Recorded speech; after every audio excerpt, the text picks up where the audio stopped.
Numbers don't lie. That's what I'd always told myself during my 2 years as a forensic accountant. Spreadsheets revealed truths that people tried to hide.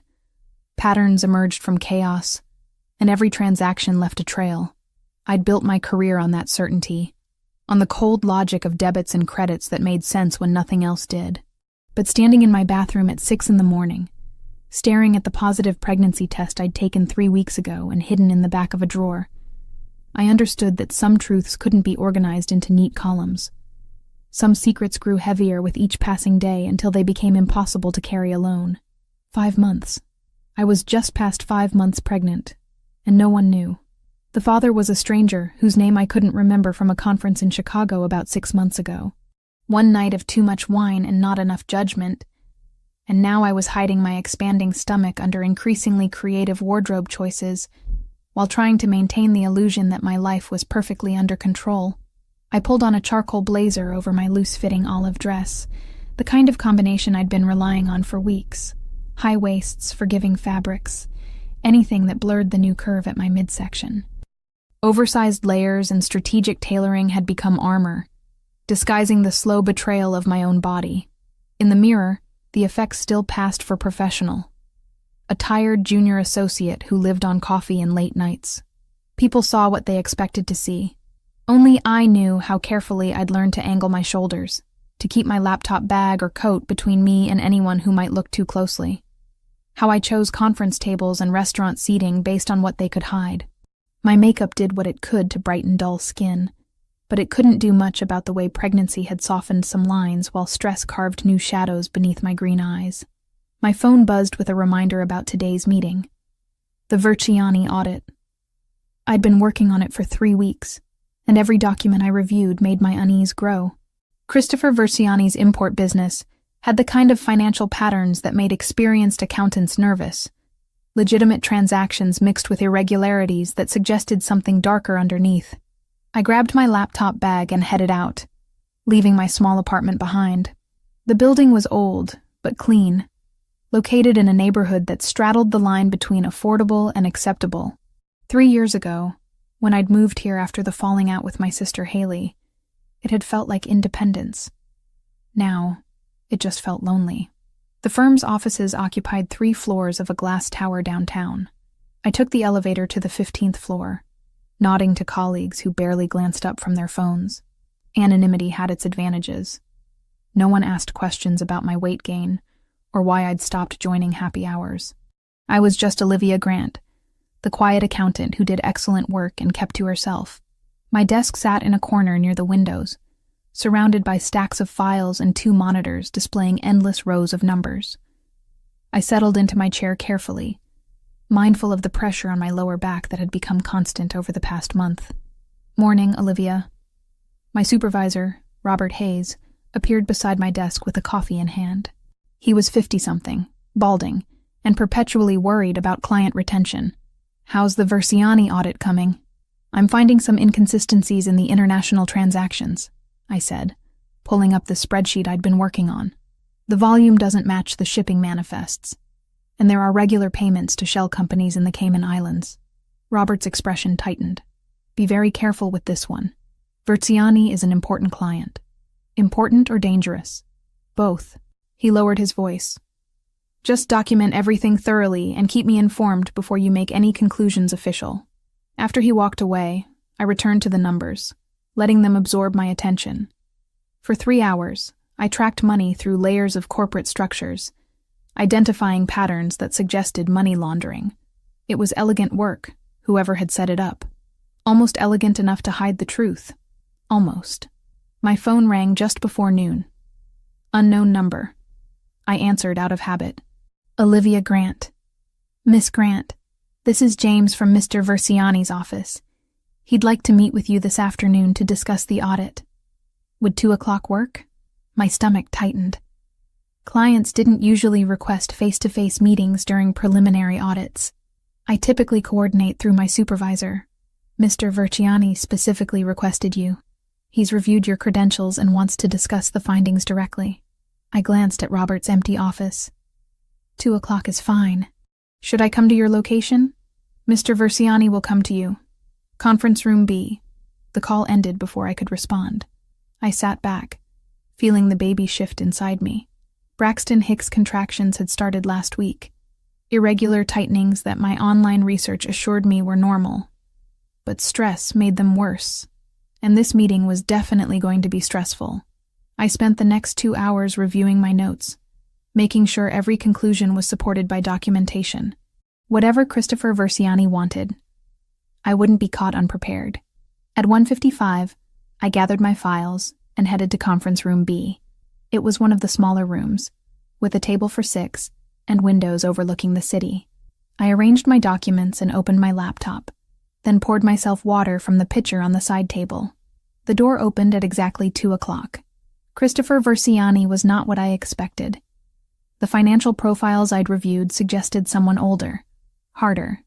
But the man who entered was maybe 34 or 35, tall with dark hair swept back from a face that could have belonged to a Renaissance painting. Sharp jaw, dark brown eyes that seemed to catalog everything in a single glance. Expensive charcoal suit that fit like it had been made specifically for his frame. 2 men followed him into the room, both broad-shouldered and watchful. Security, clearly. They took positions by the door while Versiani approached the table. "Miss Grant." His voice was smooth, cultured, with the barest hint of an Italian accent. "Thank you for meeting with me." I stood to shake his hand, acutely aware of how my blazer hung strategically loose. "Mr. Versiani, I should mention that my supervisor typically handles client consultations. I'm aware of standard protocol." He settled into the chair across from me with casual grace. "But I prefer direct communication when it comes to matters of financial complexity." Up close, his presence was almost overwhelming. Not threatening exactly, but intensely focused. When he looked at me, it felt like he was seeing through every carefully constructed defense I'd built. "I've reviewed your preliminary findings," he continued, pulling out a tablet. "You've identified irregularities in my international transactions." "Several irregularities," I corrected, opening my laptop. "The volume of reported imports doesn't match the documented shipping weights. The payments to subsidiary companies in tax havens don't correspond with any services I can identify, and the art acquisitions are being valued significantly above market rates. You're very thorough." "It's my job to be thorough." One corner of his mouth lifted in what might have been amusement. "And what conclusions are you drawing from these irregularities?" I met his gaze directly. "That your business has legitimate operations mixed with financial structures designed to move money without proper documentation. Whether that constitutes illegal activity isn't my determination to make. I document the patterns. Others decide what they mean. Others like the SEC or the FBI. Or simply the IRS if there are tax implications." He leaned back, studying me with those unsettling dark eyes. "You're not intimidated. Should I be? Most people are, when they realize what they're investigating." A contraction rippled across my abdomen, sudden and sharp. I reached for my water glass, using the movement to hide the momentary tension. When I looked up, Versiani's expression had shifted. Not suspicion exactly, but heightened attention. "Are you all right?" he asked. "Fine. Just a cramp." I set the glass down carefully. "Can we continue?" He studied me for another moment, then nodded. "Walk me through your methodology." For the next hour, we discussed financial structures and international transactions. Versiani was sharp, catching details most clients would miss, asking questions that revealed a sophisticated understanding of both legitimate business and the gray areas where legality blurred. He didn't deny the irregularities. Instead, he offered alternative explanations, some plausible, some clearly designed to test how much I actually knew. Throughout it all, I maintained professional detachment, presenting facts without judgment, but I was acutely aware of how his attention never wavered, how he noticed when I shifted in my chair to ease the pressure on my back, how his gaze lingered on my face, as if trying to decipher something hidden. Finally, he closed his tablet. "You're good at what you do, Miss Grant." "Thank you. How long have you worked for this firm?" 2 years. "And before that?" "Graduate school." "University of Chicago, Forensic Accounting Specialization." "Chicago." Something flickered across his expression. "When did you graduate?" 18 months ago. Why? Just curious about your background. He stood, buttoning his jacket. I'll want weekly updates on your audit. Direct communication, if that's acceptable to you. It wasn't a request, despite the polite phrasing. I'll coordinate with my supervisor. I've already discussed it with Robert. He's agreed that you'll handle my account directly. Of course he had. Robert wouldn't refuse someone like Christopher Versiani. Then I'll prepare weekly reports, I said. Versiani extended his hand again. When I shook it, his grip was firm, warm, and held a fraction longer than necessary. I look forward to working with you, Miss Grant. I have a feeling this will be an interesting professional relationship. After he left, I remained in the conference room, processing what had just happened. Everything about the meeting felt calculated, from the timing to the direct request for my involvement. Christopher Versiani was testing me, gauging whether I could be intimidated, influenced, or bought. The answer to all three was no. But I also understood, with uncomfortable clarity, that I'd just stepped into something far more complicated than a routine audit. My phone buzzed with a text from an unknown number. Next meeting, Thursday, 4 p.m. I'll send the location. CV. I stared at the message, then at the contact information he'd somehow obtained without asking. This was a man who got what he wanted, who operated with the kind of power that made rules optional. And for the next several weeks, I'd be working directly with him, hiding a pregnancy that was becoming harder to disguise while investigating financial structures that suggested criminal activity. I closed my laptop and returned to my desk, where the baby kicked firmly against my ribs. 7 months pregnant. Alone in a city where my closest relationship was with a sister I hadn't spoken to in 3 years. Working for a client who might be exactly the kind of dangerous my instincts warned me about. But I'd survived worse. I'd built a career on my ability to see patterns others missed, to maintain control when everything felt chaotic. I could manage this. I would manage this. I just had to keep the secret for 8 more weeks. After that, I'd disappear before anyone connected the dots. Before Christopher Versiani's dark eyes noticed what I'd been hiding under those carefully chosen blazers. Before I had to admit that somewhere between graduate school and single motherhood, I'd lost the ability to ask for help, even when I desperately needed it. 3 weeks slipped by faster than I'd anticipated. 3 weeks of weekly meetings with Christopher Versiani, each one lasting longer than the previous, each one revealing more about the man behind the carefully constructed business empire. Thursday afternoons became routine. He'd arrive at the conference room precisely on time, always impeccably dressed in suits that whispered wealth rather than shouted it. We'd discuss transaction patterns, shell companies, and the intricate web of international transfers that characterized his operations. But increasingly, the conversations drifted beyond pure business. You studied at the University of Chicago, he said during our 4th meeting, leaning back in his chair with an espresso he'd brought from some Italian place I couldn't afford. What made you choose forensic accounting? I kept my eyes on my laptop screen, tracking a series of payments to an art gallery in Milan. I wanted work that mattered. Regular accounting felt too abstract. This way, I can actually expose wrongdoing. Interesting choice of words. Expose. His tone was neutral, but I felt the weight of it. Does that make me wrongdoing that needs exposing? That depends on what I find in your records. You've already found irregularities. You documented them in your 2nd report. Irregularities aren't necessarily crimes. They're just patterns that require explanation. He took a sip of his espresso, studying me over the rim of the cup. You're diplomatic. Most auditors would have already filed a suspicious activity report. I'm thorough, not diplomatic. I don't make conclusions without complete evidence. A valuable quality. He set down the cup. Tell me about your background. Where did you grow up? The personal question caught me off guard. Small town in Ohio, nothing interesting. Family? A sister. The words came out more clipped than intended. We're not close. That's unfortunate. Family should be important. I looked up from my laptop, meeting his gaze directly. Mr. Versiani, I appreciate that these meetings have become more conversational, but my personal life isn't relevant to your audit. Something flickered in those dark eyes. Not offense, but something closer to interest. Fair enough, Miss Grant. Let's discuss the Milan Gallery payments. We spent the next hour dissecting art acquisitions that were valued significantly above market rates. Christopher explained each purchase with details that suggested genuine knowledge about Renaissance paintings and contemporary sculpture.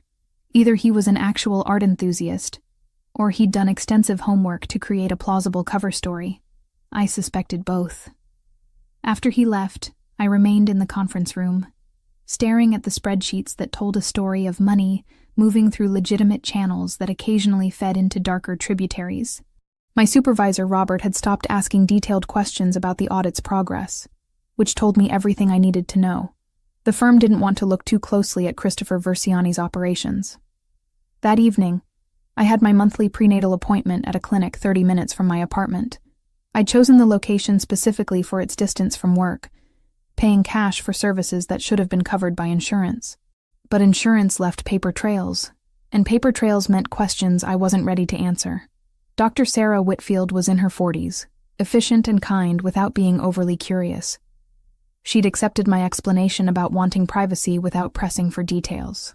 7.5 months, she said, measuring my belly. Baby's measuring right on track. Have you thought about birth plans? Not yet. The truth was, I'd thought about little else. Where would I deliver? How would I explain the sudden absence from work? What would I tell people about the father? You should start preparing. These last weeks go quickly. Dr. Whitfield typed notes into her laptop. Any unusual symptoms? Contractions? Bleeding? Excessive swelling? Some Braxton Hicks contractions. Especially when I'm stressed. That's normal, but try to manage stress levels when possible. Your blood pressure is slightly elevated today.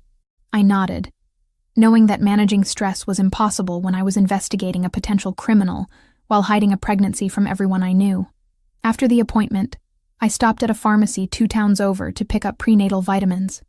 I was standing in the supplement aisle, comparing brands, when I felt it. That prickling sensation of being watched. I turned slowly, scanning the store. A man in a dark jacket stood near the magazine rack, seemingly absorbed in a sports publication. But something about his posture was wrong. Too alert, too focused. I paid quickly and left, checking my mirrors constantly during the drive home. The dark sedan that had been 3 cars back when I left the pharmacy was still there when I turned onto my street. By the time I parked, my heart was racing. I sat in my car, watching through the rearview mirror as the sedan drove past without slowing. Maybe I was paranoid. Maybe the stress was making me see threats that didn't exist. But forensic accountants were trained to recognize patterns. And this felt like surveillance. The next day, Christopher arrived for our meeting with a companion. The man was large, probably 6'3", with the build of someone who'd spent years in physical confrontations. He stood by the door while Christopher settled into his usual chair. "This is Marco," Christopher said casually. "My head of security. He'll be joining our meetings from now on." I glanced at Marco, then back to Christopher. "Is there a security concern I should know about?" "General precaution. My business has attracted some unwanted attention lately." "From whom?" Christopher opened his tablet, pulling up documents. "A rival organization. Nothing that affects you directly, but I'm implementing enhanced security protocols across all my operations, including auditors, including everyone associated with my business interests." I wanted to ask more, to understand what kind of rival warranted a bodyguard's presence at financial meetings. But Robert's warnings echoed in my mind. Be careful with this client. We worked through the latest transactions, Marco a silent presence that made the small conference room feel even smaller. Halfway through, my phone buzzed with a text from an unknown number. "Black sedan. Following you for 3 days. Will handle. CV." Ice flooded my veins. I looked up at Christopher, who was watching me with that unnervingly focused gaze. "Something wrong?" he asked. "How long have you been having me followed?" He didn't deny it. "Since our second meeting. Marco noticed someone conducting surveillance on you. We investigated. You investigated my life without permission. I investigated a threat to someone working on my account. The surveillance wasn't from my organization." "Then who?" Christopher exchanged a glance with Marco before answering. "The O'Sullivan family. They're Irish-American, control significant territory in this city. We've been in conflict over business interest for several years. What does that have to do with me?" They're investigating everyone associated with my operations. Accountants, lawyers, suppliers. They're looking for weaknesses, for information they can leverage. I set down my pen, suddenly aware of how much danger I'd stumbled into. You should have told me this from the beginning. Would you have continued the audit if I had? No, exactly. He leaned forward slightly. Miss Grant, I understand your concern, but the surveillance has been handled. Marco's team identified the O'Sullivan operatives and made it clear that harassing my accountant was unacceptable. Made it clear how. Through channels they understand. The careful phrasing told me everything. Violence had been implied, possibly delivered, and I was the cause, simply by doing my job. I want to transfer this audit to another accountant, I said. Robert has already confirmed you'll complete the engagement. It would be suspicious to change auditors mid-process. The O'Sullivans would interpret it as evidence that you'd found something incriminating. He was right, which made the situation worse. I was trapped by the very thoroughness that had made me good at my job. What exactly is your conflict with the O'Sullivan family about? I asked. Christopher was quiet for a moment, as if deciding how much truth to share. Territory. They control certain smuggling routes through the port. They wanted me to use my legitimate import business to transport their contraband. I refused. The refusal cost me several warehouses and 3 employees. Cost you how? They were killed, Miss Grant. That's how conflicts are resolved in this particular business. The blunt admission should have sent me running. Instead, I found myself calculating. If Christopher was telling the truth about refusing to participate in smuggling, it suggested he maintained some ethical boundaries. That was more than I'd expected from someone operating partially outside the law. I'll need security, I said finally. If I'm continuing this audit, I need to know I'm protected. Already arranged. Marco has assigned 2 of his team to discreet surveillance. You won't see them, but they'll be close. I don't want armed guards following me everywhere. They're professionals.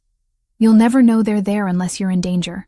I wanted to protest further, but a contraction rippled across my stomach. I reached for my water glass, using the movement to hide the momentary tension. When I looked up, both Christopher and Marco were watching me with expressions I couldn't quite read. Are you sure you're all right? Christopher asked. You've had several moments of discomfort during our meetings. I'm fine. Stress-related stomach issues. You should see a doctor. I have. The lie came easily. It's nothing serious. He didn't look convinced, but he let it drop. We finished reviewing the documents, and he left with Marco, leaving me alone in the conference room with the weight of new knowledge.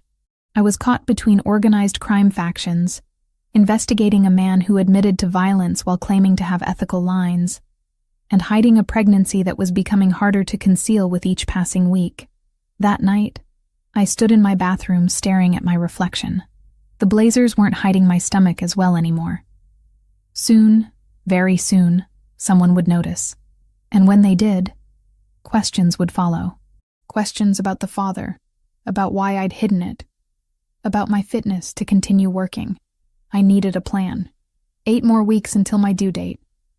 8 weeks to finish the Versiani audit, collect my final paycheck, and disappear before anyone connected the dots. But as I placed my hand on my belly, feeling the baby move beneath my palm, I wondered if disappearing was even possible anymore. Christopher Versiani had eyes everywhere. He'd discovered surveillance I hadn't noticed. He'd sent security without asking permission. What else did he know?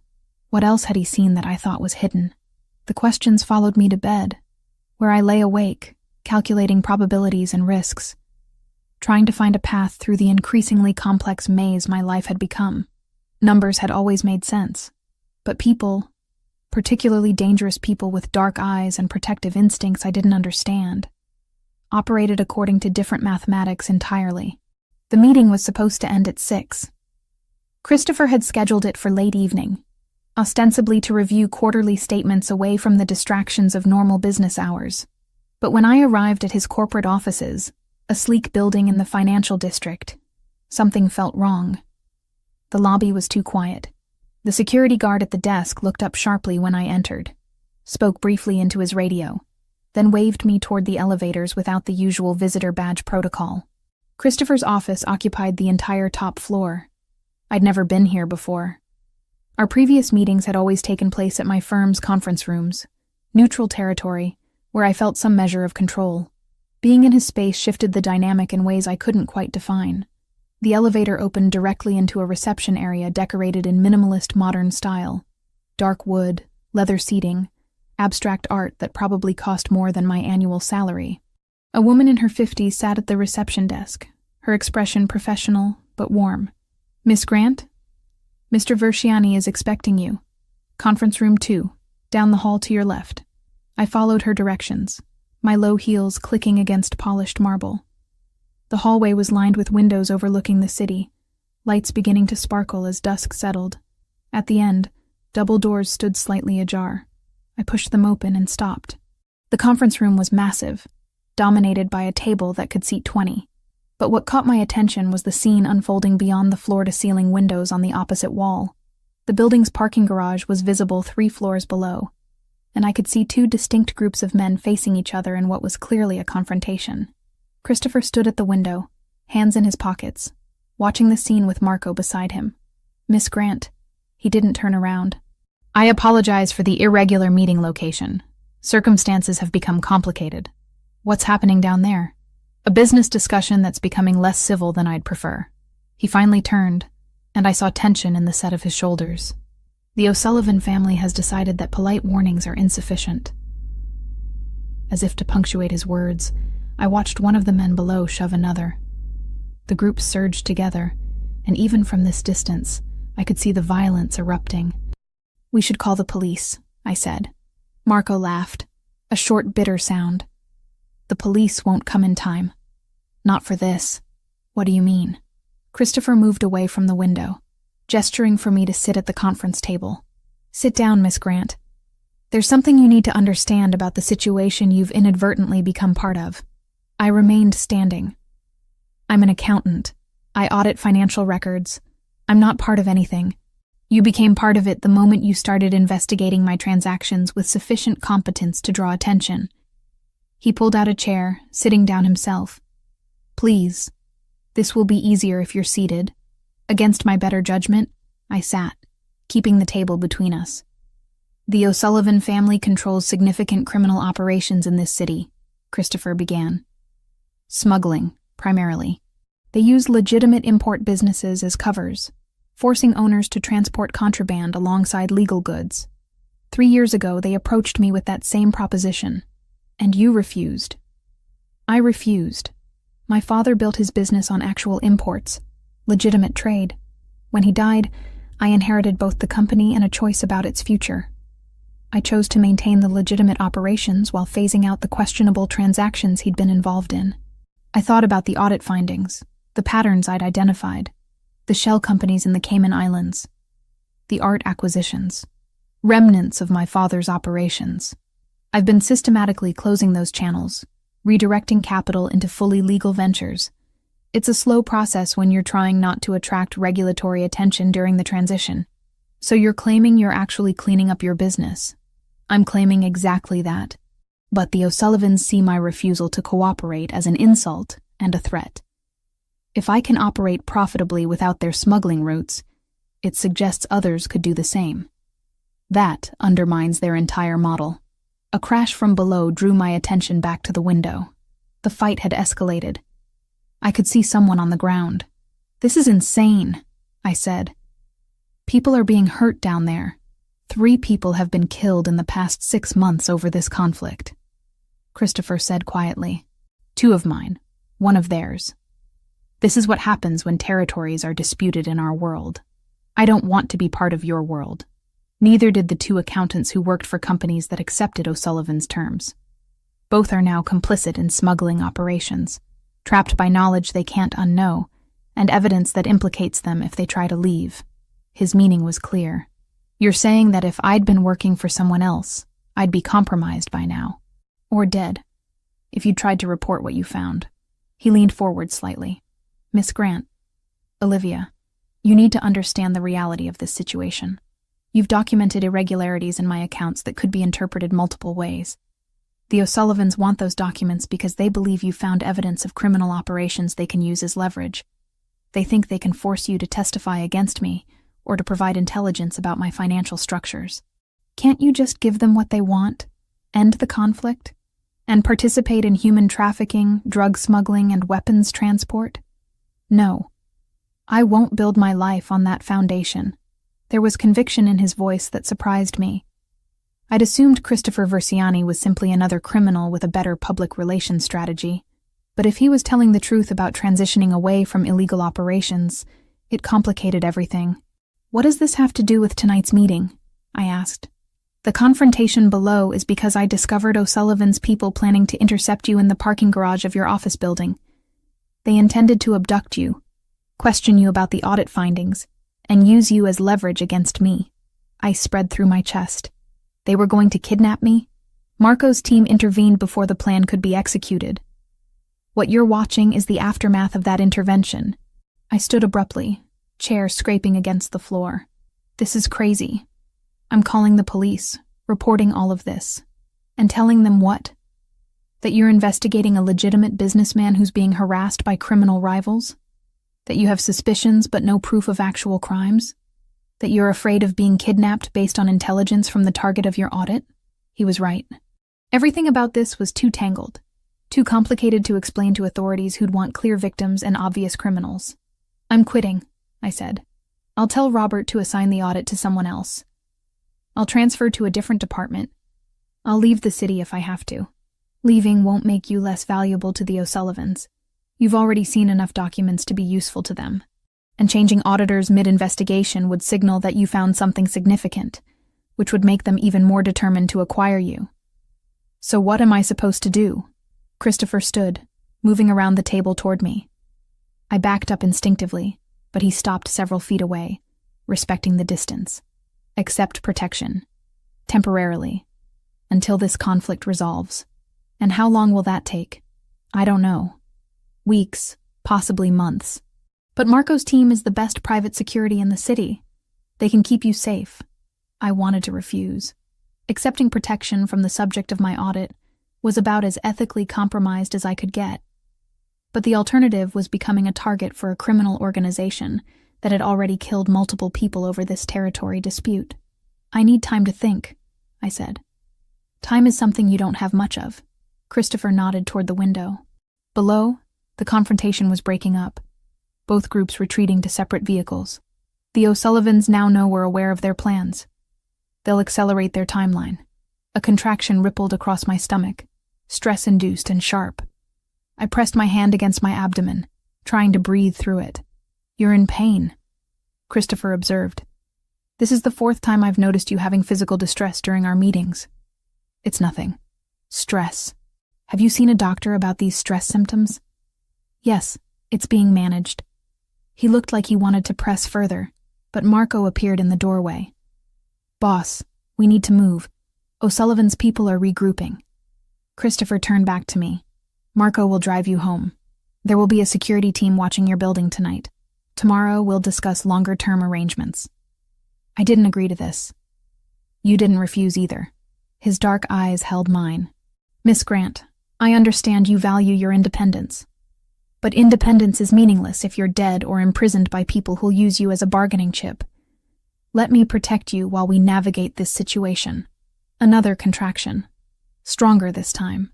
I gripped the back of the chair for support, trying to keep my expression neutral. Fine. Just for tonight. Marco led me to a private elevator that bypassed the main lobby. The parking garage was clear now, though I could see broken glass and what might have been blood on the concrete. We got into a black SUV with tinted windows, Marco behind the wheel, another man I didn't recognize riding in the passenger seat. The drive to my apartment took 30 minutes through evening traffic.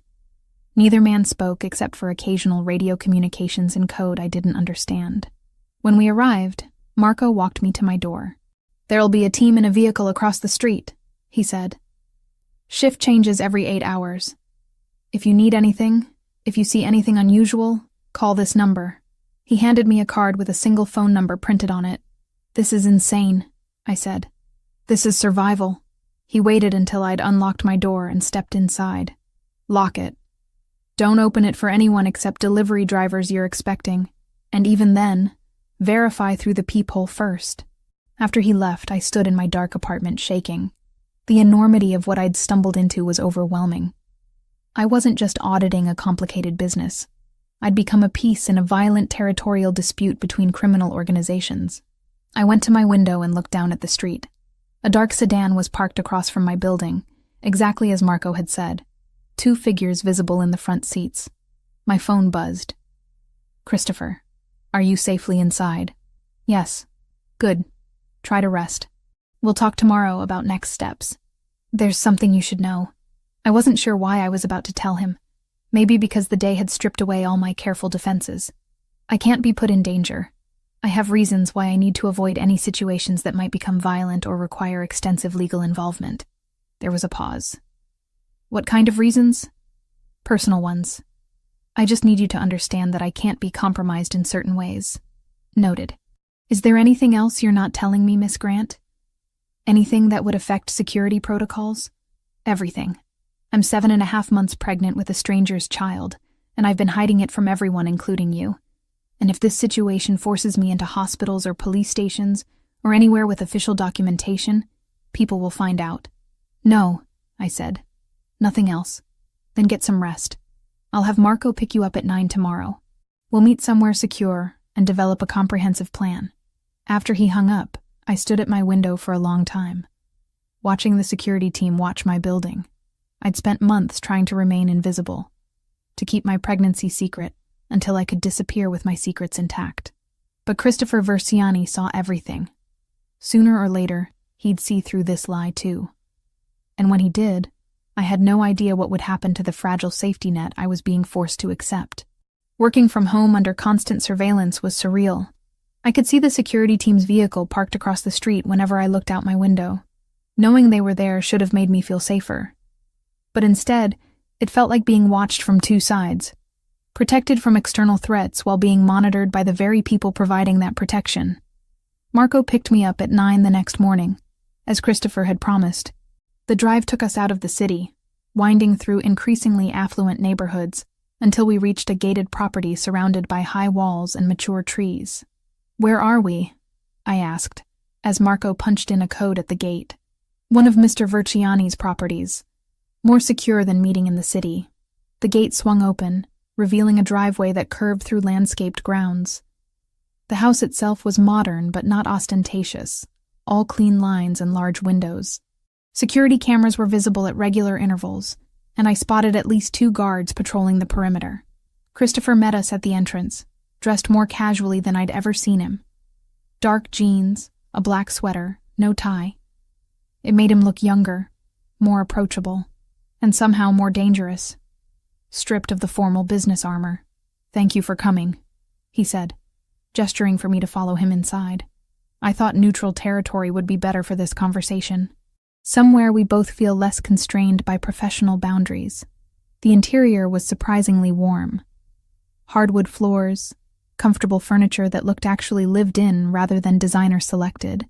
We walked through a spacious living area to what appeared to be his private study, lined with bookshelves and dominated by a large desk near windows overlooking a garden. A woman in her 50s appeared with a tray containing coffee and pastries. She smiled at me kindly as she set it down. "This is Anna," Christopher said. "She manages this property. If you need anything while you're here, just ask her." "Thank you," I said, though the idea of needing anything suggested I'd be here longer than a single meeting. After Anna left, Christopher poured coffee for both of us. "How was your night?" "Sleepless. I kept thinking about those men in the parking garage, about what almost happened. Marco's team prevented what almost happened. That's what matters. For now. But you said this conflict could last months." I wrapped my hands around the coffee cup, seeking its warmth. "I can't live under constant guard for months. I have responsibilities, commitments, which is why we need to discuss temporary arrangements." He settled into the chair across from me, his posture relaxed, but his attention completely focused. "The safest option is for you to stay here, at this property, until the situation stabilizes." "Absolutely not. Let me explain before you refuse. This house has comprehensive security. Guards, cameras, perimeter alarms. It's 15 minutes outside the city. which makes surveillance from O'Sullivan's people significantly more difficult. You'd have your own suite, complete privacy, and you could continue working remotely on the audit. You're suggesting I move into your home. Into a guest house on my property. There's a separate entrance, full kitchen, private space. Anna stays here full-time and can assist with anything you need. This is insane. I have an apartment, a life. You have an apartment that O'Sullivan's people now know the location of, and a life that's currently at risk. He leaned forward slightly. Miss Grant, I understand this feels invasive, but consider the alternative. Either you accept secure accommodation temporarily, or you remain in your apartment with round-the-clock obvious security that will announce to everyone that you're a person of interest in a criminal conflict. He was right, which made my refusal more difficult. I need to think about this. Of course. But think quickly. Every day you remain at your current address increases the risk. Before I could respond, my phone rang. Robert, my supervisor. I answered, stepping away slightly. Olivia, where are you? You missed the morning meeting. I'd completely forgotten about the weekly team briefing. I'm working off-site today. Client meeting. The Versiani audit? Robert's voice carried concern. I need to speak with you about that. Can you come in this afternoon? I'll be there by 2. After I hung up, Christopher was watching me. Problems at work? My supervisor wants to meet, probably about the audit. What will you tell him? The truth. That your accounts show irregularities that require further investigation, but that I haven't found conclusive evidence of criminal activity. And if he asks about our meeting frequency, I'll say you're a demanding client who insists on regular updates. I met his gaze directly. I'm not going to lie about the audit findings, if that's what you're worried about. I'm not worried about the audit. I know what you'll find because I know what's actually in those accounts. I'm worried about your safety if the firm decides to distance itself from a complicated client. That possibility hadn't occurred to me. You think they'd drop your account?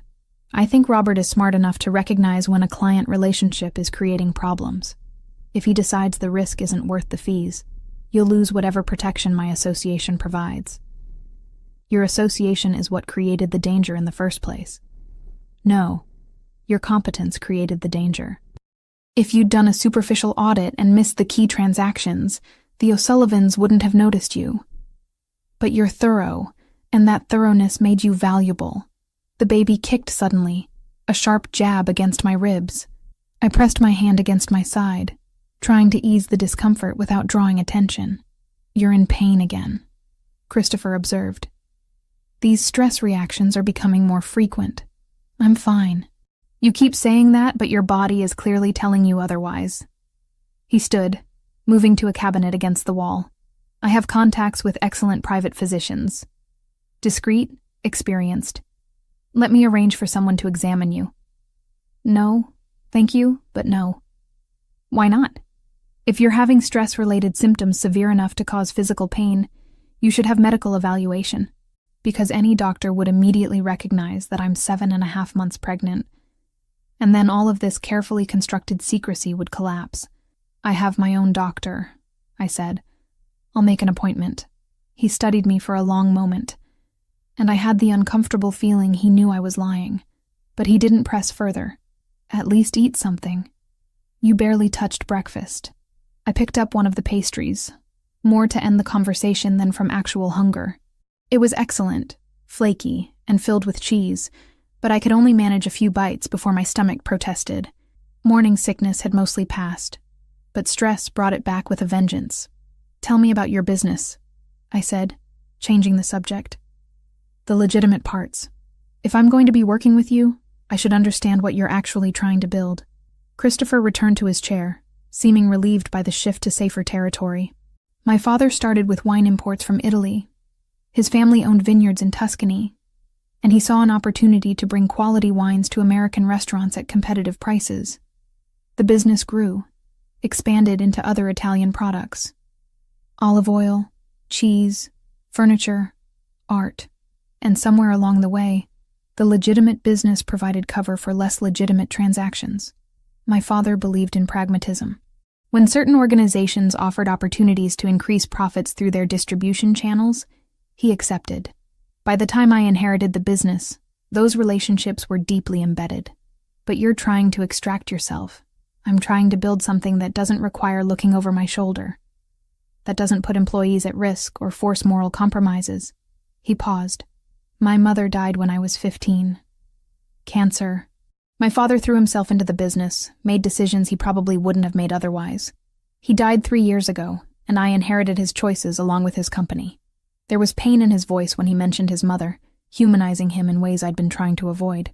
It was easier to think of Christopher Verciani as simply a criminal target of my audit, not as someone who'd lost his parents and was trying to navigate impossible situations.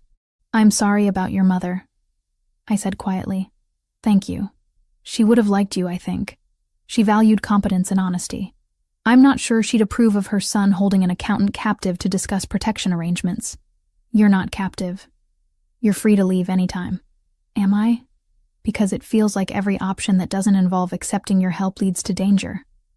That's not manipulation. That's reality. He stood, moving to the window. I didn't create this situation, Olivia.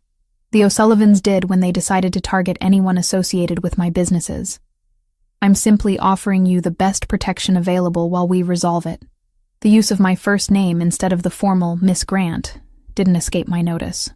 We were crossing boundaries, shifting from purely professional territory into something more personal, dangerous territory, given how many secrets I was still keeping. I need to get back to the city for my meeting with Robert, I said. Can Marco drive me? Of course. But think about what I've offered. The guest house, the security, the protected space to work without fear. You don't have to decide today, but decide soon. Marco drove me back to the firm, dropping me at the entrance. I went straight to Robert's office, where he was waiting with an expression that combined concern and frustration. Sit down, Olivia. We need to discuss the Verciani situation. I sat, my professional mask firmly in place. What about it? I've received some information about Christopher Verciani that concerns me. Information suggesting his business dealings may be more complicated than a standard audit can handle. What kind of information?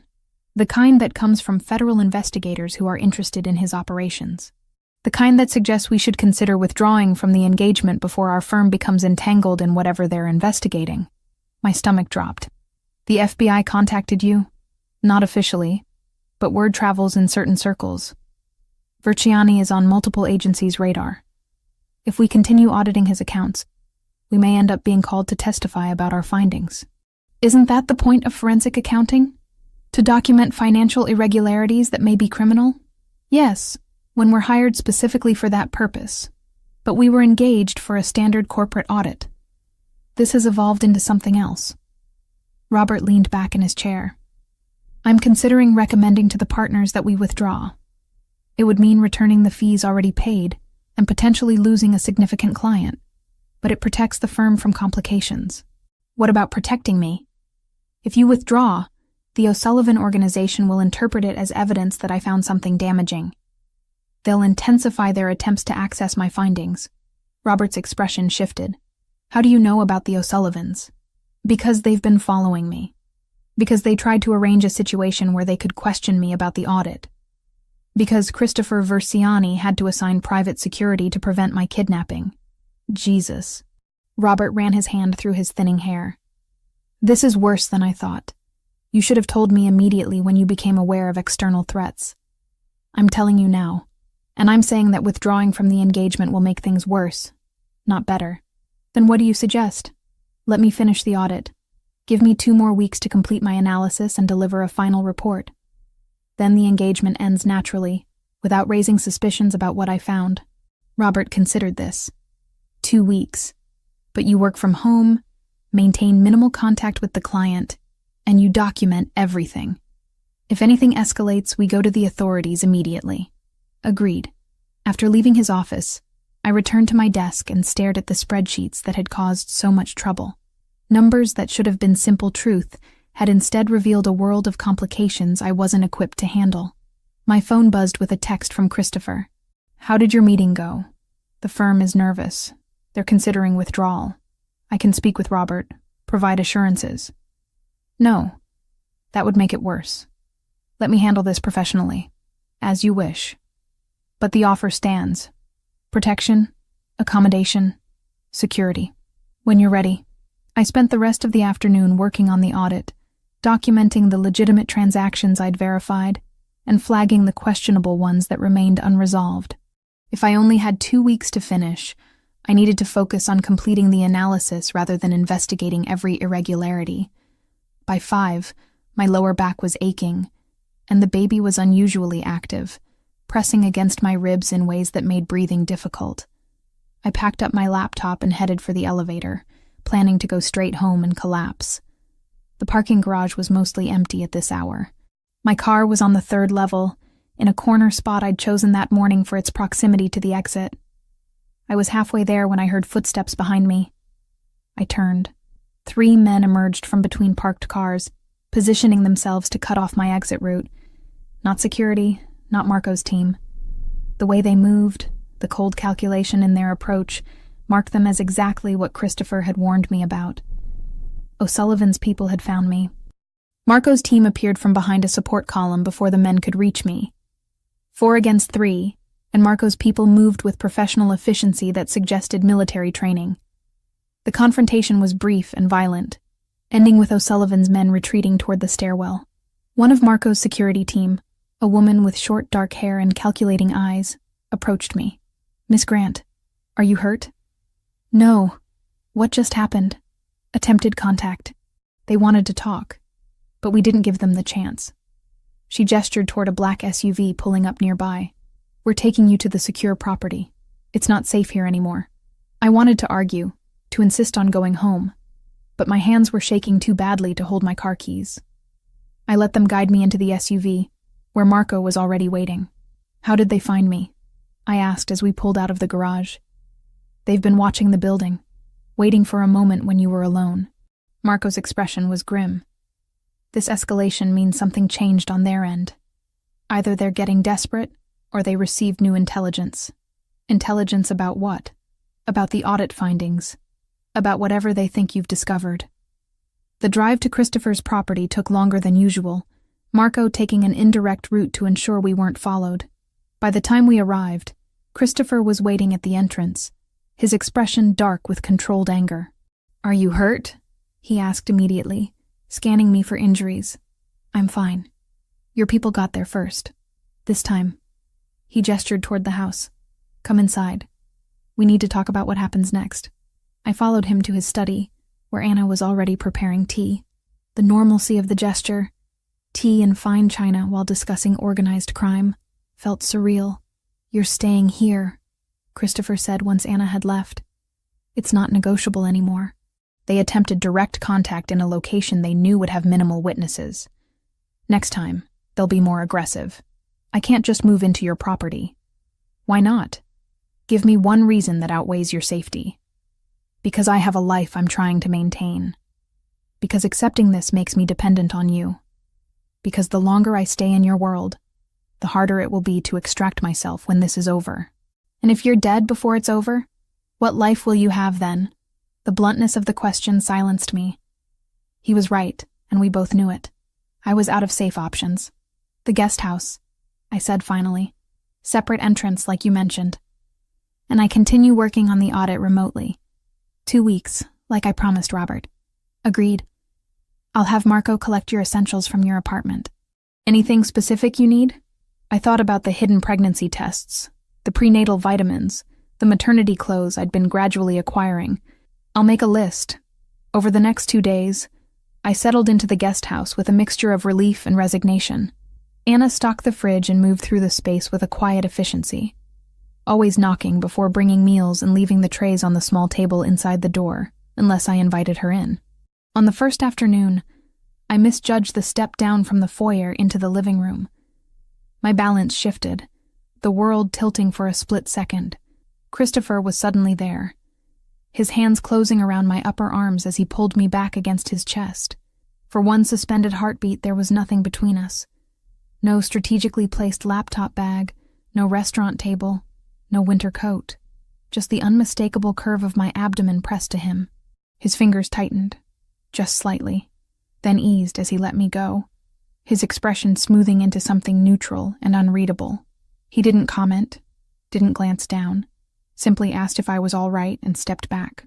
but the echo of that moment followed me into the quiet of the guest house that night. Christopher maintained respectful distance, though we had dinner together in the main house more often than I'd expected. I always chose the chair that gave me the deepest stretch of table between us, grateful for the linen-draped barrier that hid the lower half of my body. When I stood, I made a habit of keeping something in front of me. A folded napkin, my cardigan, my camera bag when I brought it in from the car, an easy, practiced choreography of misdirection. If he noticed, he never commented. Instead, he steered our conversations toward neutral ground that gradually became less neutral.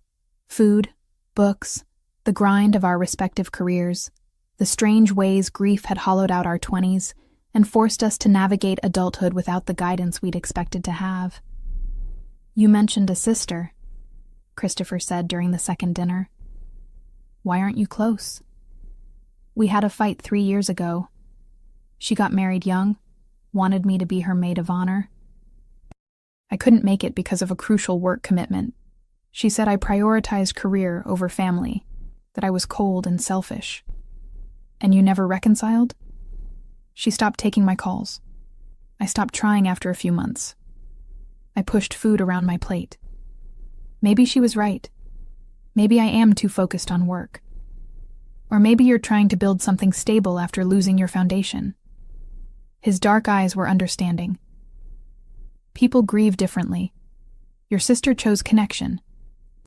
You chose achievement. Neither is wrong." The insight surprised me. I'd spent 3 years believing I'd failed Haley, that my choices had been selfish.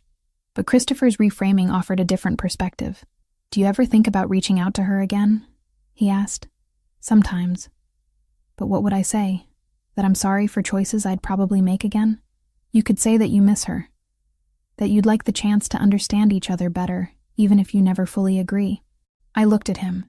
This man who ran a business empire with connections to organized crime, offering relationship advice with surprising wisdom. "You're more insightful than I expected. People are rarely what we initially expect them to be." That night, lying in the comfortable bed in the guest house, I felt the baby moving and allowed myself to think about Haley. She'd be about to become an aunt, though she didn't know it. Would she be excited? Angry that I'd hidden it? Both? The impulse to call her was strong, but I suppressed it. Too many complications. Too much to explain. After this situation with the O'Sullivans resolved, after I'd delivered the baby and figured out my next steps, then maybe I could reach out.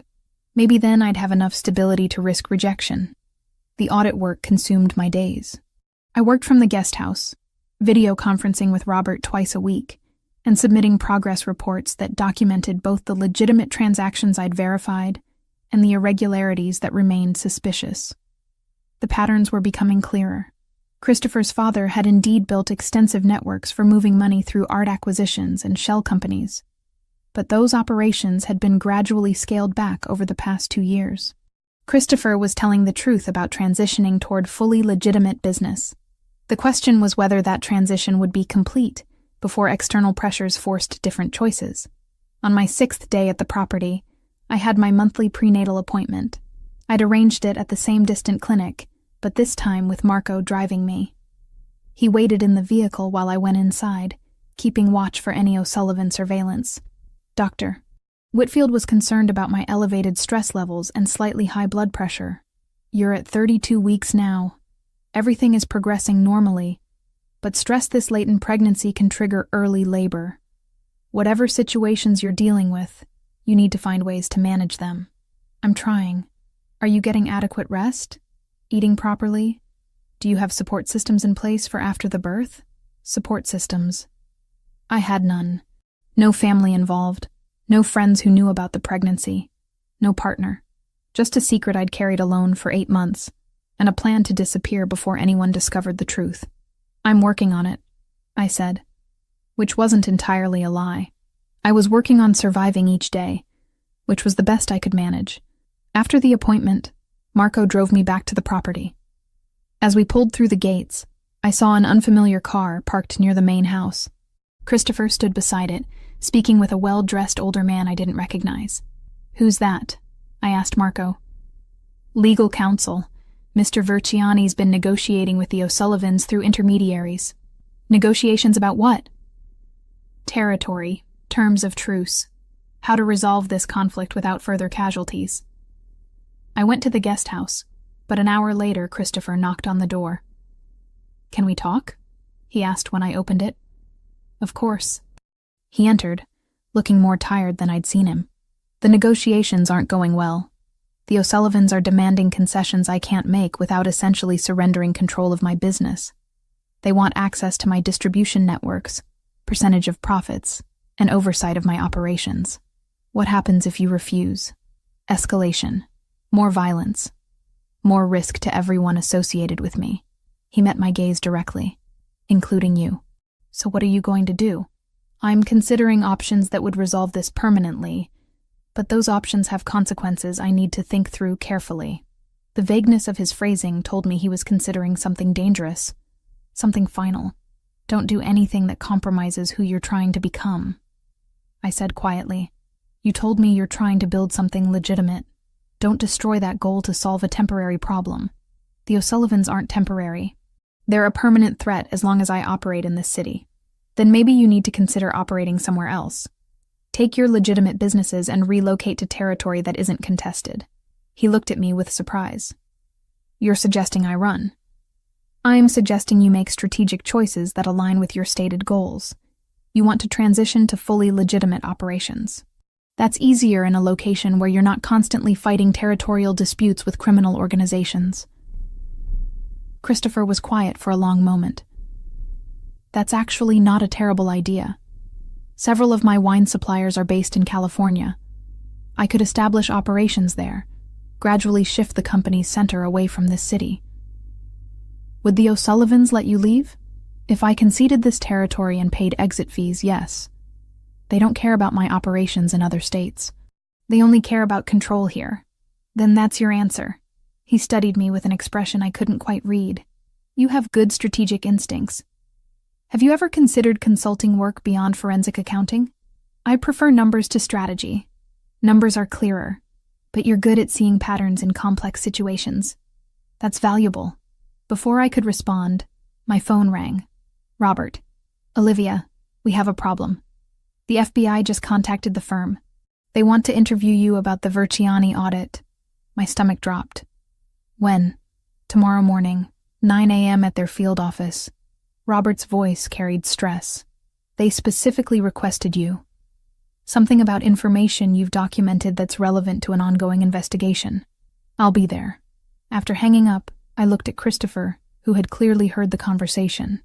"The FBI wants to talk to me about your accounts." I expected this. "They've been building a case for months." He didn't look particularly concerned. "Tell them the truth. You've audited my accounts, found both legitimate transactions and irregularities, and documented everything thoroughly. You're a professional doing your job. What if they ask me to testify? Then you testify. I'm not asking you to lie or obstruct justice. Everything in those accounts is defensible or explainable. Some of it might cost me fees and penalties, but nothing that would result in criminal charges. You sound very confident about that, because I've been working with my attorneys for 2 years to ensure compliance. My father's old operations are being dissolved correctly, all taxes and fees paid retroactively. It's expensive and complicated, but it's legal." He stood, preparing to leave. "Answer the FBI's questions honestly. I have nothing to hide from them." After he left, I sat alone in the guest house, one hand resting on my belly where the baby was moving. Tomorrow, I'd be questioned by federal investigators about financial crimes, while hiding a pregnancy that was becoming impossible to conceal under professional clothing. The secret was too big now, the lies too complicated. Something was going to break, and I had no idea how to prevent it. The FBI interview never happened. At 8:30 the next morning, I was in the guest house preparing to leave, when violent cramping doubled me over. Not Braxton Hicks. Something worse. Something deeper that radiated from my lower back and wrapped around my abdomen with relentless intensity. I tried to breathe through it, telling myself it would pass. But 15 minutes later, another wave hit, stronger than the first. When I stood, fluid soaked through my clothes. My water had broken. Panic replaced all rational thought. I was 32 weeks pregnant, 6 weeks early. This wasn't supposed to happen yet. I wasn't ready. I had no hospital bag packed, no plan in place, no story prepared for how I'd explain any of this. I managed to reach my phone, calling the only number that made sense. Christopher answered on the second ring. "I need help." My voice came out strained. "Something's wrong." He was at my door within 2 minutes, taking in my condition with immediate assessment. "How long have you been having contractions?" 20 minutes. My water broke. His expression shifted from concern to focused action. "We're going to the hospital. Now." "I can't. People will know. The FBI interview, my job, everything will fall apart." "None of that matters if you're having a medical emergency." He was already calling someone on his phone. "Marco, bring the car to the guest house. Medical emergency. We're going to St. Catherine's." "Christopher, you don't understand." "I understand that you're in labor weeks early and need immediate medical attention." He ended the call and crouched beside where I sat on the couch. "Whatever you've been hiding, whatever complications you're worried about, they're secondary to your health right now." Another contraction hit, and I couldn't hold back a cry of pain. Christopher's hand found mine, his grip steady. "I'm 32 weeks pregnant," I gasped out. "I've been hiding it for months. From everyone. The baby isn't yours. It's from a stranger I met at a conference. I was planning to disappear before anyone found out." He didn't look shocked. Instead, something like understanding crossed his features. "I know. You know?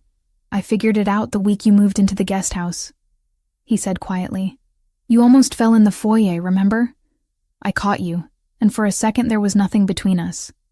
No coat, no table, no carefully placed bag. Just you." Another contraction ripped through me.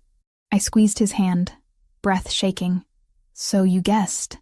"I stopped guessing when I saw the prenatal vitamins in your bathroom and the appointments on your billing statements," he went on, his voice steady even as mine frayed. "Your trash, the pharmacy receipts, the way you've been hiding your body. I'm observant, Olivia. I put it together." The betrayal of his silence warred with the panic clawing up my throat. "You knew and didn't say anything?" His grip tightened around my fingers. "Not enough to hurt, just enough to anchor. Because you were already terrified," he said. "You were waiting for the floor to drop out from under you every time the phone rang. Cornering you about something this big when you didn't feel safe here yet would have been pressure, not protection." Another contraction built, hot and sharp. Tears pricked my eyes, half from pain, half from something dangerously close to relief. "So you just watched?" I managed. "I waited," he corrected. "I made sure no one got near you. I thought that when you were ready you'd tell me. And if you didn't," his jaw set, "I'd still keep you alive." His gaze flicked to Anna. "Right now, the only thing that matters is getting you and the baby to a hospital." The betrayal of his silence warred with my current crisis. "You knew and didn't say anything?" "Because I understood you had reasons for keeping the secret. I was waiting for you to trust me with the truth." He helped me stand as Marco pulled up outside. "Right now, the only thing that matters is getting you proper medical care." The drive to St. Catherine's Hospital took 12 minutes that felt like hours. Contractions came every 8 minutes, each one stealing my breath. Marco drove with practiced efficiency while Christopher sat beside me in the back seat, his hand never leaving mine. "My doctor is at a clinic across town," I managed between contractions. "Dr. Sarah Whitfield. We'll have her paged once you're admitted." Christopher's voice was calm, grounding. "Focus on breathing. In through your nose, out through your mouth." The emergency entrance at St. Catherine's was designed for efficiency. A wheelchair appeared immediately, and I was rushed through triage while Christopher handled paperwork with an authority that suggested he'd done this before. A nurse in navy scrubs checked my vitals while asking rapid questions. "How far along are you?" 32 weeks. "Any complications during pregnancy?" "High blood pressure, gestational diabetes." Blood pressure was slightly elevated at my last appointment. "Stress-related." She made notes, then looked up at Christopher. "Are you the father?" "No," I said, before he could answer. "He's a friend. The father's not in the picture," Christopher added smoothly. "I'm here as her support person." Within 20 minutes, I was in a private room being examined by an obstetrician I'd never met. Dr. Patricia Williams was in her 50s, efficient and reassuring. Your cervix is dilating, but slowly. The baby's heart rate is strong, which is good. We're going to try to slow or stop the labor with medication, give you steroid shots to help develop the baby's lungs in case we can't stop it. 32 weeks is early, but with proper care, outcomes are generally positive. The baby will be okay. Premature babies face challenges, but we have an excellent NICU here. Let's focus on trying to keep this pregnancy going a few more weeks if possible. The next 6 hours blurred together. Medication through an IV, monitoring equipment tracking every contraction, nurses checking constantly. Christopher remained throughout, sitting in the chair beside my bed, making calls to postpone meetings, and arrange for my belongings to be brought from the guest house. You should go, I told him during a quiet moment. You have the FBI situation to handle, your business negotiations. Marco is handling the FBI. They've agreed to reschedule your interview. As for the business, nothing is more important than making sure you're okay. Why are you doing this? You barely know me. He was quiet for a moment, choosing his words carefully. Because in the past months of working together, I've come to care what happens to you. Because you deserve to have someone here who gives a damn whether you're alone and scared. And because maybe I'm tired of being the person who only knows how to operate in crisis mode. Maybe I want to be someone who can just be present for another human being without calculation or ulterior motive. The honesty in his voice undid something in me. I should have told you. About the pregnancy. About why I was really so afraid of the O'Sullivan situation. You told me when you were ready. That's what matters. Around 4 p.m, the contractions began to slow. The medication was working. Dr. Williams returned with cautiously optimistic news. The labor appears to be stopping.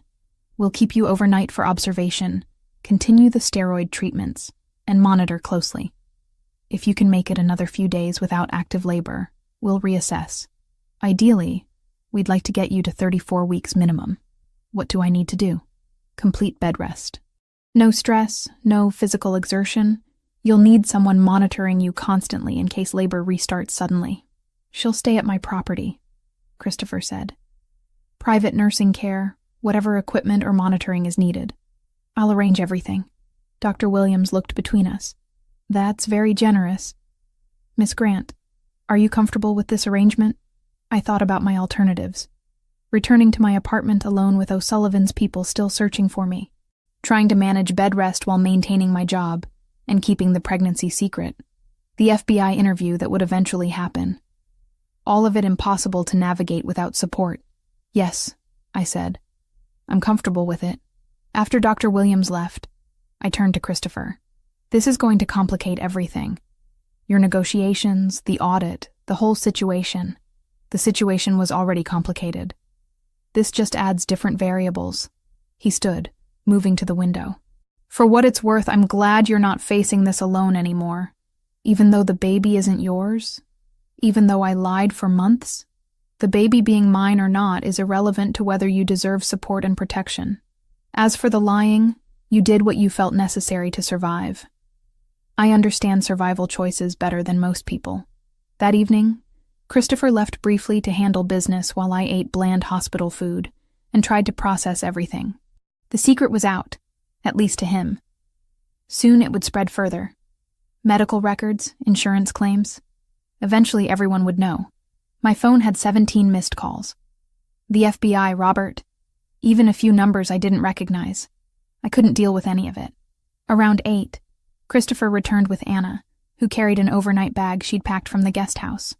I brought comfortable clothes and your laptop, Anna said kindly. And some books I thought you might like. Hospital stays are terribly boring. Thank you. You didn't have to come all this way. Nonsense. We take care of our own. She patted my hand gently before leaving. Our own? I asked Christopher after she'd gone. Anna considers anyone staying at the property under her care. She's fiercely protective of people she decides to adopt. That night, Christopher slept in the chair beside my bed, despite my protests that he should go home. Every few hours, nurses came to check my vitals and the baby's heartbeat. Each time, he'd wake, watch the monitoring carefully, then settle back once assured everything was stable. In the quiet darkness between checks, I finally let myself cry, for the months of carrying this secret alone, for the fear that I'd fail at the one thing I absolutely couldn't afford to fail at, keeping this baby safe, for the relief of having someone present who actually seemed to care beyond obligation. Christopher heard the quiet sobs and moved from the chair to sit carefully on the edge of the bed. He didn't offer empty platitudes or tell me everything would be fine. He just sat there, solid and present, until the crying stopped and exhaustion pulled me into sleep. The next morning, Dr. Williams cleared me for discharge with strict instructions. Complete bed rest, follow-up appointments twice weekly, immediate return to the hospital if contractions resumed. Christopher had already arranged for a private nurse to stay at the property and medical equipment to be delivered. "You've thought of everything," I said as we prepared to leave. "I'm good at logistics. It's one of my more useful skills." During the drive back to the property, I finally checked my messages. Robert had called 4 times, increasingly worried. The FBI had rescheduled my interview for next week, and there was one message from a number I hadn't seen in 3 years. "Haley. Olivia, it's me. I heard through a mutual friend that you were in the hospital. Are you okay? Please call me back. I know we haven't talked, but I've been thinking about you. I want to fix this between us. Please." I stared at the message, emotions swirling. My sister had somehow heard about the hospital visit, which meant other people knew too. The secret was unraveling faster than I'd anticipated. "Bad news?" Christopher asked, noticing my expression. "My sister. We haven't spoken in 3 years. She wants to reconnect. That's not necessarily bad. It is when I don't know how to explain any of this to her. When the last time we spoke, she called me cold and selfish for prioritizing work over family. And now you're having a baby alone, hiding it from everyone, working for someone connected to organized crime while being hunted by rivals." He glanced at me briefly. "Maybe she'd understand better than you think. People change in 3 years. Maybe both of you have." The thought of reconnecting with Haley, of having family who actually knew what was happening in my life, was both terrifying and tempting. But that was a complication for another day. Right now, I needed to focus on the most important thing, keeping this pregnancy stable for at least 2 more weeks. Everything else, the FBI, the audit, the O'Sullivans, even my fractured relationship with my sister, would have to wait. 2 days passed in careful stillness. I stayed in bed at the guest house while a nurse named Patricia monitored my vitals every 4 hours. No more contractions. The baby's heartbeat remained strong. Dr. Williams called daily with cautiously optimistic updates. Christopher divided his time between his study and checking on me, always knocking before entering, always respecting the boundaries, even though we both knew those boundaries had shifted fundamentally when he'd held my hand through contractions. On the 3rd evening, he arrived with his laptop and a determined expression.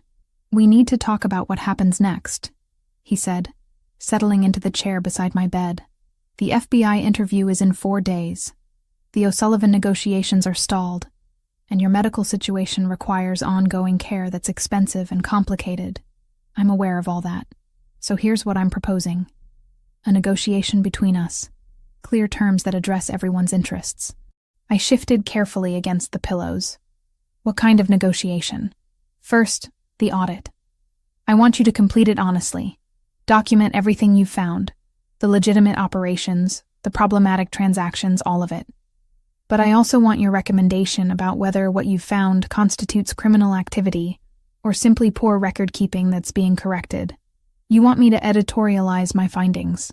I want your professional opinion as part of the report. That's standard practice for forensic accounting." He was right, though it felt uncomfortable given our changed relationship. "What else?" "The FBI interview. You'll tell them the truth about what you found. I'm not asking you to lie or obstruct, but I want you to emphasize that I've been cooperative, that I'm actively transitioning away from questionable operations, and that the irregularities you've documented are being addressed through proper channels. Again, you want me to frame things favorably. I want you to be honest while acknowledging context.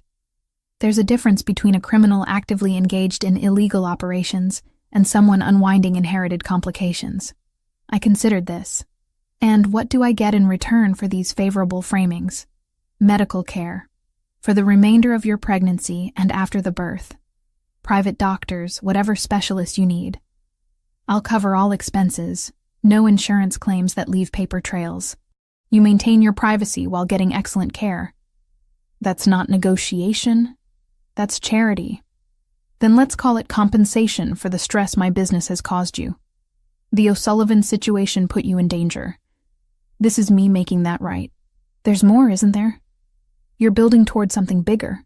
A faint smile crossed his features. You really do see patterns well. Yes, there's more. I'm relocating the primary operations to California. I'll be gone within 2 months, which resolves the territorial dispute with the O'Sullivans. They keep this city, I keep my businesses elsewhere. That's smart, strategic withdrawal, which leaves the question of what happens to you. You can stay here, return to your apartment, go wherever you choose, but I'd like to make you an offer. My heart rate picked up slightly. What kind of offer? Come to California, not as my employee, but as a consultant. Help me build the transition to fully legitimate operations. You're good at identifying financial structures that need correction. I need someone with that skill who I actually trust. You barely know me. I know that you risked your career to maintain ethical standards during the audit. I know you've been managing an impossible situation with remarkable composure. I know you're smart, principled, and exactly the kind of person I need if I'm serious about going legitimate. And the baby? The baby is part of the offer. Medical care continues, obviously. But also, I'll make sure you have support. Childcare when you're working, proper maternity leave, whatever you need to manage both motherhood and career. It was too generous, which made me suspicious. Why would you do all this? Christopher was quiet for a long moment, choosing his words carefully. Because in the past months, you've become someone I care about. Because I'm tired of operating in the shadows, making moral compromises, constantly looking over my shoulder. You represent something different. Integrity without naivety, strength without cruelty. Working with you makes me want to be better than I've been. That's a lot of weight to put on one person. Then tell me what you want instead. Tell me what would make this situation work for you, and I'll try to accommodate it. What did I want? I'd spent so long focused on surviving alone that I'd forgotten how to articulate needs beyond immediate crisis management. I want honesty, I said finally. Complete transparency about your business operations. No more surprises about criminal connections or dangerous rivals. If I'm going to work with you, I need to know exactly what I'm getting into. Agreed. I want autonomy. Not just the illusion of choice, but actual control over my decisions. Where I live, how I work, how I raise my child. You can offer support, but you can't dictate terms. Reasonable. What else? I want you to help me reconnect with my sister. I don't know how to bridge that gap on my own, and you were right that I shouldn't face this alone anymore. If Haley's willing to talk, I want to try to fix what broke between us. Christopher nodded. I can facilitate that. Anything else? Yes. I want to know what you actually feel for me beyond professional respect. Because the way you've been looking at me suggests this isn't purely a business arrangement in your mind. He'd been leaning forward slightly in the chair. Now he sat back, processing the direct question. You're right. It's not purely professional. I've developed feelings I didn't anticipate and don't entirely know how to navigate. But I'm not going to pressure you about that while you're vulnerable, medically compromised, and facing multiple crises. Whatever happens between us romantically, if anything, needs to be your choice made from a position of stability. That's very measured and careful. I'm trying to do this right, to not be the person who takes advantage of someone's difficult circumstances. I studied his face in the soft lamplight. He looked tired, the controlled facade showing cracks. What if I told you that despite everything logical that says this is a terrible idea, I've developed feelings too? What would you do with that information? I'd ask if you're sure those feelings are real, or if they're gratitude mixed with proximity and stress. I'd say I've spent 7.5 months analyzing my own emotions obsessively, and I'm fairly certain I can tell the difference between gratitude and actual attraction. Something shifted in his expression. Then I'd say we should table that conversation until after you've delivered safely, recovered physically, and had time to process everything that's happened. And if you still feel that way when you're not under siege from multiple directions, we'll explore what it might mean. That's frustratingly reasonable. I'm trying to be worthy of whatever trust you're placing in me. Before I could respond, my phone rang. Haley again. I'd been avoiding her calls for 3 days, not knowing what to say. Answer it, Christopher said quietly. Start rebuilding what you can. I picked up the phone, heart hammering. Haley? Olivia? Thank God. I've been so worried. Mom's friend's daughter works at St. Catherine's and mentioned seeing your name in the system. Are you okay? What happened? I'm okay now. There was a medical situation, but it's resolved. What kind of medical situation? Olivia, talk to me. I know we've been apart for years, but you're still my sister. Christopher made a small gesture offering to leave, but I shook my head. Whatever I said to Haley, he should hear. I'm pregnant, I said quietly. 7.5 months. I've been hiding it from everyone. I went into early labor, but they stopped it with medication. I'm on bed rest now. Silence on the other end. Then, you're pregnant? And you didn't tell me? I'm going to be an aunt and you were just going to what? Let me find out through hospital gossip? I didn't tell anyone. It's complicated. Where's the father? Is he taking care of you? There is no father in the picture. It was a conference hookup with someone whose name I can't remember. I was planning to handle this alone. Alone? Olivia, you can't have a baby alone. You need support, family, help. I'm figuring that out now. Someone's been helping me. Who? Where are you? I looked at Christopher, who nodded slightly. I'm staying at a property owned by a client. It's secure. I have medical care. It's safe. A client? What kind of client has you living at his property? Haley's voice carried suspicion. Olivia, what's actually going on? It's a very long story involving forensic accounting, organized crime, and a lot of bad decisions. Organized crime? I said it was complicated. Haley was quiet for a moment. I'm coming to see you. Tell me where you are. I'll drive there tonight. Haley, it's late, and you live 2 hours away. I'm not asking. You're pregnant. You went into early labor, and you're apparently hiding from organized crime at some client's house. I'm your sister. I'm coming. Now give me the address. I looked at Christopher again. Can she visit? Of course. Marco will pick her up if she'd rather not drive in the dark. Whatever makes this easier. I relayed that information to Haley, who reluctantly agreed to let Marco collect her from her house. After we hung up, I realized I was crying. That went better than you expected, Christopher observed. She didn't tell me I was selfish for how I'd handled things. She just immediately wanted to help. People surprise us, sometimes in good ways. 2 hours later, Haley arrived. She was exactly as I remembered. Blonde hair, green eyes like mine, but shorter and rounder, where I'd always been taller and more angular. She came straight to my bedside and hugged me carefully, mindful of my condition. You look terrible, she said, which somehow felt more loving than criticism. I'm on bed rest. I'm not supposed to look good. When did you get so thin? Except for the belly, you're all bones. Stress diet. It's very effective. She sat in the chair Christopher had vacated, looking at me with concern mixed with residual hurt from our years of silence. Tell me everything. From the beginning. So I did. The conference, the pregnancy, hiding it, the audit that led to Christopher, the O'Sullivans, all of it. She listened without interruption, her expression cycling through shock, anger, concern, and finally a kind of resigned understanding. You always made everything harder than it needed to be, she said when I'd finished. You could have called me 8 months ago. I would have helped. Would you? After the things you said about me prioritizing work over family? I was hurt and angry. I said things I didn't mean. But Olivia, you're my sister. No matter how mad I was, I would have been there if you'd asked. I didn't know how to ask. Well, I'm here now, and I'm not leaving until we figure this out properly. Christopher reappeared with Anna, who'd prepared a late meal. The 4 of us sat in the guest house living area, while Haley interrogated Christopher about his intentions, his business, and his plans for keeping me safe. He answered with remarkable patience.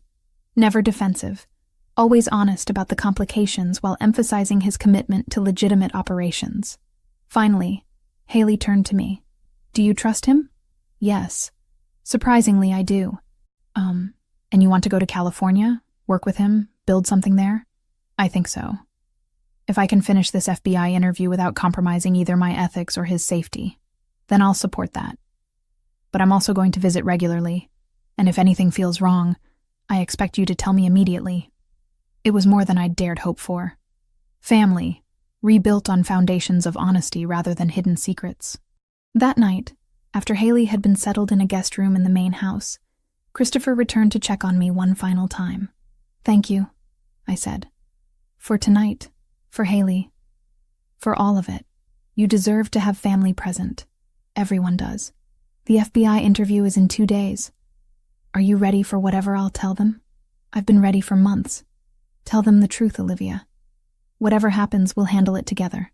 The certainty in his voice made me believe it was possible. The FBI interview was conducted via video conference from Christopher's study, given my medical restrictions. 2 agents appeared on screen. A woman in her 40s named Special Agent Reeves and her younger male partner, Agent Park. They were professional but not hostile, which I took as a good sign. "Miss Grant, thank you for making time despite your health situation," Agent Reeves began. "We understand you've been conducting a forensic audit of Christopher Versiani's business operations for the past several months." "That's correct. Can you describe what you found?" I'd prepared for this extensively with my attorney present, making sure every statement was accurate and defensible. Mr. Versiani's operations consist primarily of legitimate import businesses focused on Italian wines, artisan foods, furniture, and art. However, I identified irregularities in financial structures that suggested previous involvement in money laundering through art acquisitions, valued above market rates and payments to shell companies in tax havens. Previous involvement? The problematic transactions were concentrated in the period before Mr. Versiani assumed control of the business 3 years ago. Since then, there's been a measurable reduction in questionable activities, with clear evidence of transition toward fully compliant operations. Agent Reeves made notes. "Did Mr. Versiani cooperate with your audit?" "Extensively. He provided full access to all accounts, answered questions thoroughly, and was transparent about the inherited complications from his father's management. We understand you're currently residing at one of Mr. Versiani's properties. Doesn't that compromise your objectivity?"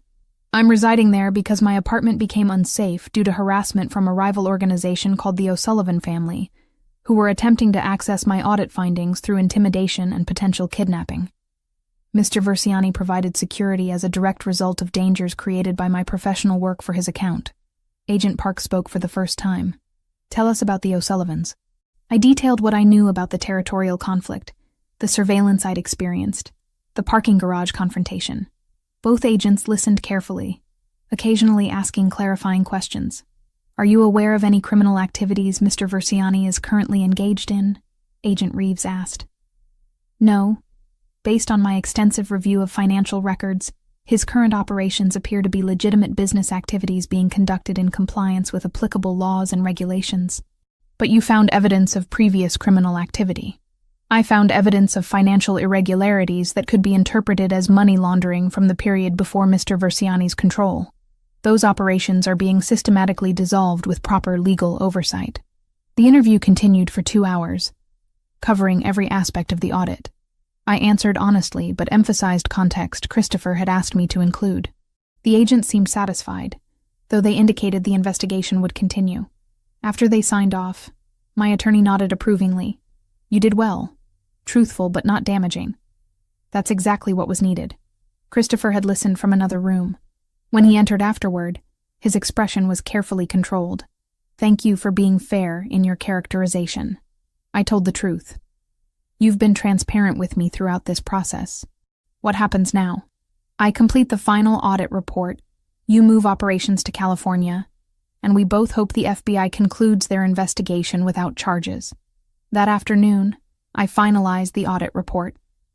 It was comprehensive, professional, and documented both the irregularities I'd found and the evidence of transition toward legitimate operations. Robert received it with obvious relief, immediately forwarding it to the firm's partners. "This is excellent work, Olivia," he said during our call. "Fair, thorough, well documented. Given the circumstances, I think it's best if you take extended leave. Medical leave for the pregnancy, Then we'll reassess your position afterward. Translation: they wanted distance from the complicated situation. I'd expected nothing less. That's acceptable, I said. I'll submit my formal leave request today. Christopher's negotiations with the O'Sullivans reached conclusion 2 days later. He conceded this city's territory, paid substantial exit fees, and agreed to relocate his primary operations to California within 60 days. In exchange, the harassment stopped immediately. Marco confirmed that surveillance on me had been withdrawn, and the threat level downgraded to minimal. It's over, Christopher told me that evening. The conflict, the immediate danger, all of it resolved. At significant cost to you. Territory is just geography. I kept what matters: the actual businesses, my people, and the ability to operate without constant warfare. He paused. Plus, California has excellent weather, which seems important given you'll have a newborn. You're assuming I'm definitely coming with you. I'm hoping, but I understand if you choose differently. I'd been thinking about that choice for days. California represented a fresh start, away from the complicated history here. Working with Christopher meant financial stability and interesting challenges. But it also meant tangling my life with his permanently, committing to a path I couldn't easily reverse. The decision became clearer a week later when I went into labor again. This time, at exactly 34 weeks, the doctors couldn't stop it. Christopher drove me to St. Catharines at 2 a.m, Haley meeting us there within an hour, despite the distance. The labor progressed quickly. By dawn, I was holding my daughter, Clara, who weighed 5 pounds 3 ounces, and had a set of lungs that announced her displeasure at the early arrival. She was small but healthy, breathing on her own after the steroid treatments had helped develop her lungs. She's perfect, Haley said, tears streaming down her face. Olivia, she's absolutely perfect. Christopher stood slightly apart, giving me space with my sister and daughter. But when I looked up and gestured him closer, he approached cautiously. Would you like to hold her? I asked. Are you sure? I'm sure. He took Clara carefully, supporting her head with practiced ease that suggested he'd held babies before. She settled against his chest, and something in his expression softened completely.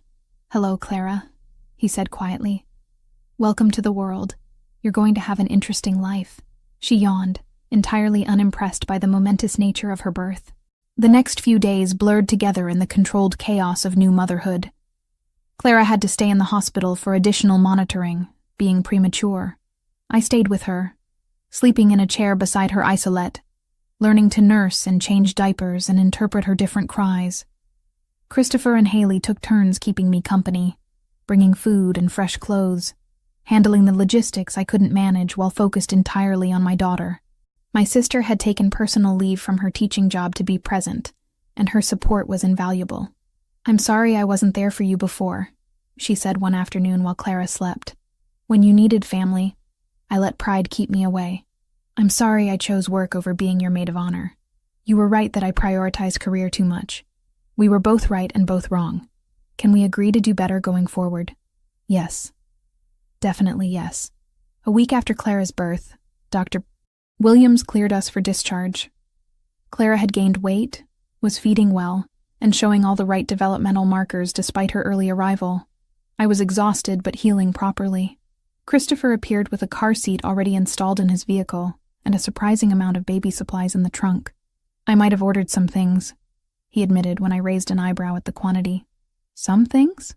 This is enough for twins. I wanted to make sure you had everything you needed. Back at the property, Anna had transformed a room in the main house into a nursery. Soft yellow walls, a crib with organic cotton bedding, a rocking chair positioned near the window, and more baby equipment than I could identify. This is too much, I protested weakly. It's exactly right, Anna said firmly. Every baby deserves to come home to a proper nursery. That night, after Clara had been fed and changed and was sleeping in her bassinet beside my bed in the guest house, I finally had space to think about everything that had happened. In 3 months, I'd gone from hiding a pregnancy while conducting a dangerous audit to being a mother with family support and a genuine partnership with someone I'd grown to care about deeply. Christopher knocked softly and entered when I called out. "How are you managing?" "I'm terrified and exhausted and have no idea what I'm doing. But Clara's healthy, and that's what matters." He sat in the chair near the bassinet, looking at the sleeping baby.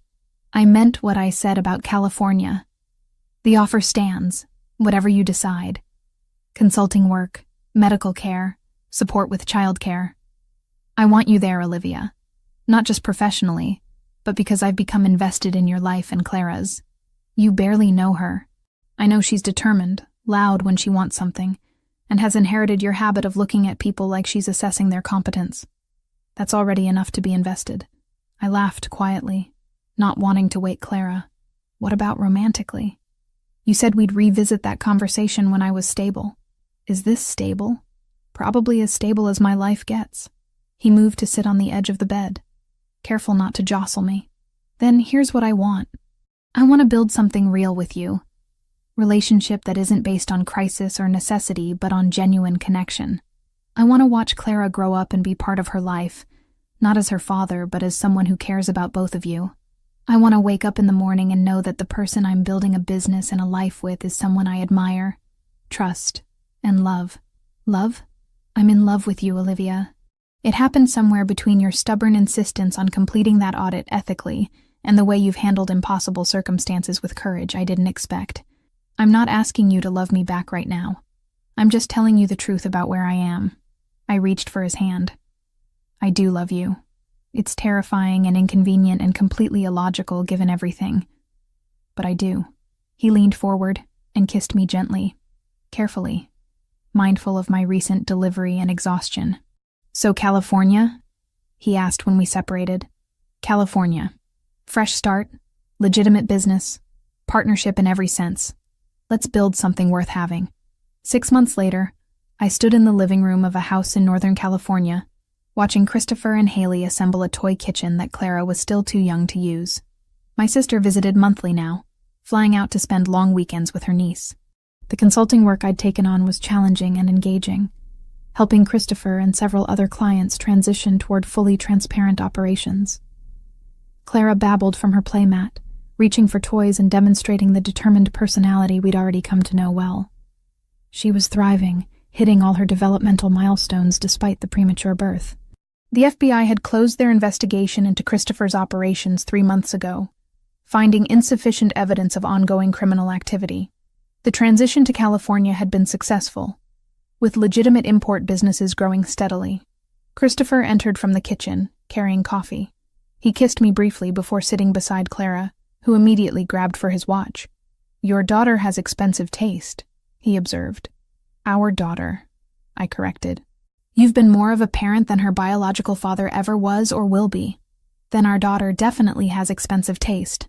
Haley looked up from the instruction manual. "Are you two ever going to make this official? Because Clara deserves to be flower girl at a wedding eventually." Christopher and I exchanged glances. "Eventually," we said in unison. But eventually felt less important than now. This moment of family built from unlikely circumstances and conscious choices.